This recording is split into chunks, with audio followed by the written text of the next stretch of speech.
स्वागत है आप सभी का एनएफ न्यूज पर। मैं हूं आपके साथ रोहित। साल था 2001, महीना था अक्टूबर का, तारीख थी 7, यानी 7 अक्टूबर 2001 को गुजरात के मुख्यमंत्री बने नरेंद्र मोदी। क्योंकि भुज में भूकंप के बाद तत्कालीन मुख्यमंत्री केशुभाई पटेल ने इस्तीफा दे दिया और फिर गुजरात के मुख्यमंत्री नरेंद्र मोदी बने। 24 साल हो गए उनके इस राजनीतिक सफर को और इन 24 सालों में अजेय रहे हैं नरेंद्र मोदी। और इसीलिए जब 24 साल पूरे हुए मुख्यमंत्री और प्रधानमंत्री मिलाकर नरेंद्र मोदी के कार्यकाल के, तब फिर उत्तराखंड के मुख्यमंत्री पुष्कर सिंह धामी ने उन 24 सालों को याद किया है और मुख्यमंत्री रहते हुए नरेंद्र मोदी के कार्यकाल को, 3 बार से प्रधानमंत्री का जिम्मा संभालते हुए नरेंद्र मोदी के कार्यकाल का पूरा जो ब्यौरा रहा है उसे साझा किया उत्तराखंड के मुख्यमंत्री पुष्कर सिंह धामी ने। ऐसे में चलिए आज आपको बताते हैं कि प्रधानमंत्री नरेंद्र मोदी का राजनीतिक सफर कैसा रहा, जिसकी आज चर्चा हो रही है, जिसकी बात उत्तराखंड के मुख्यमंत्री पुष्कर सिंह धामी भी कर रहे हैं। और पिछले 3 बार से प्रधानमंत्री का कार्यकाल जो रहा है नरेंद्र मोदी का, उसमें उन्होंने मुख्य रूप से क्या कुछ काम किए हैं जिसकी चर्चाएं खूब होती हैं। तो चलिए सबसे पहले नरेंद्र मोदी के राजनीतिक सफर के बारे में जान लीजिए। पीएम मोदी का राजनीतिक सफर 1987 में गुजरात बीजेपी के संगठन महामंत्री के रूप में भूमिका निभाई। इससे पहले वो आरएसएस के माध्यम से भारतीय जनसंघ के साथ जुड़े थे, उनके नेताओं से जुड़े थे। 1990 के दशक में बीजेपी के राष्ट्रीय सचिव बने और दिल्ली में पार्टी मुख्यालय में रहे और यहां से उनका कद बढ़ता गया। 1995 के गुजरात विधानसभा चुनाव में पार्टी को मजबूत करने में नरेंद्र मोदी ने महत्वपूर्ण योगदान दिया और यहां से उनकी छवि और ज्यादा मजबूत हुई एक नेता के तौर पर। 1998 में नरेंद्र मोदी भाजपा के राष्ट्रीय उपाध्यक्ष चुने गए। यह बड़ी जिम्मेदारी थी नरेंद्र मोदी के राजनीतिक सफर में। 7 अक्टूबर 2001 को गुजरात के मुख्यमंत्री बने। तत्कालीन सीएम केशुभाई पटेल के इस्तीफे के बाद नरेंद्र मोदी सीएम बने। 2002 राजकोट विधानसभा से उपचुनाव जीता, फिर मणिनगर से विधायक बने। 2002 में शानदार जीत हुई। फिर इसके बाद 2007, 2012 के विधानसभा चुनाव में भाजपा को अपने चेहरे पर बहुमत दिलाया और गुजरात के सीएम बनते रहे नरेंद्र मोदी। यहां से वाइब्रेंट गुजरात की चर्चा शुरू हुई। वाइब्रेंट गुजरात सम्मेलनों के माध्यम से राज्य में निवेश आकर्षित किया, गुजरात को औद्योगिक हब बनाया और आज उस गुजरात मॉडल की चर्चा देश में होती है।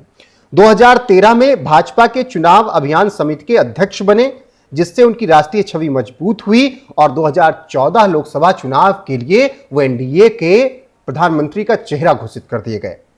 2014 लोकसभा चुनाव में नरेंद्र मोदी के चेहरे पर पूरा कैंपेन हुआ, चुनाव लड़ा गया और परिणाम क्या रहा? बीजेपी 282 सीटें जीतकर लंबे वक्त बाद केंद्र की सत्ता में वापस आई।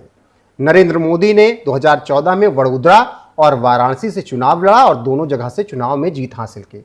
हालांकि उन्होंने वडोदरा की सीट छोड़ दी, वाराणसी को अपना संसदीय क्षेत्र चुना। 3,71,784 वोटों से वो वाराणसी से जीते और फिर उसके बाद उनका सफर आगे बढ़ा।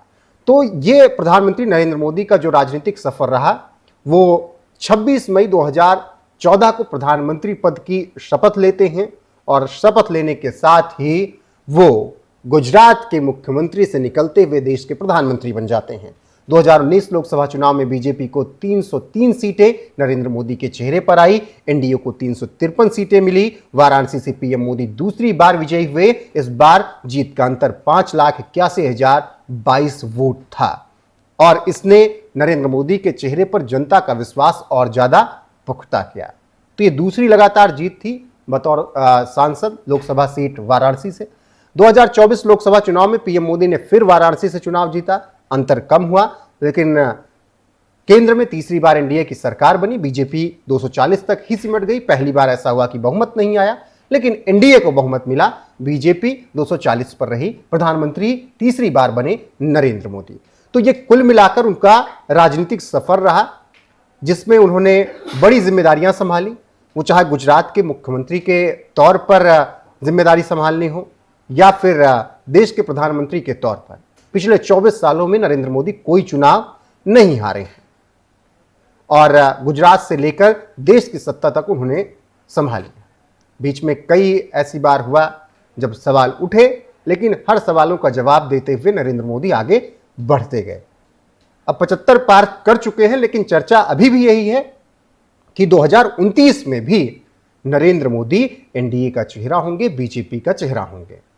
देखना होगा कि 2029 के लिए क्या कुछ निर्णय लिया जाता है। लेकिन जिस तरीके से 24 साल से अपराजय रहे हैं, अजेय रहे हैं नरेंद्र मोदी, ऐसा लगता है कि उनसे टक्कर लेने वाला अभी हाल फिलहाल में भारतीय राजनीति में तो कोई नहीं दिखता है।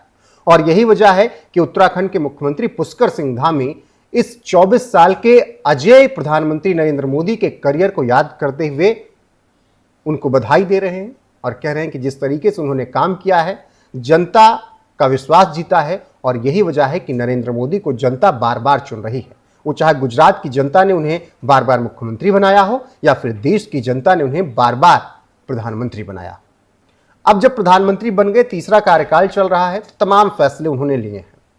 लेकिन कुछ फैसलों पर यहां पर हम बात करेंगे, क्योंकि पूरे फैसलों पर बात करेंगे तो एक लंबा वक्त निकल जाएगा। जो बड़े फैसले रहे वो आपको कुछ बता देते हैं। पीएम मोदी के बड़े फैसले, सबसे पहले धारा 370 और 35A का निस्तारीकरण किया उन्होंने। जम्मू कश्मीर और लद्दाख को 2 केंद्र शासित प्रदेश बनाया, मोदी सरकार की बड़ी सफलता रही। 5 अगस्त 2019 को बड़ा फैसला ये लिया गया और जम्मू कश्मीर को विशेष दर्जा देने वाली संवैधानिक धाराओं को हटा दिया गया, जब अमित शाह ने सदन में खड़े होकर यह बात कही। 2023 तक उसके बाद निवेश और पर्यटन में जम्मू कश्मीर में वृद्धि हुई। जम्मू कश्मीर में 2022 में 1.88 करोड़ पर्यटक पहुंचे। हालांकि पहलगाम हमले के बाद काफी सवाल उठे। अगला जो बड़ा काम किया अपनी सरकार में, राम मंदिर की प्राण प्रतिष्ठा। अयोध्या में राम मंदिर निर्माण के लिए सुप्रीम कोर्ट के 2019 के फैसले के बाद श्री राम जन्मभूमि तीर्थ क्षेत्र ट्रस्ट बनाया गया।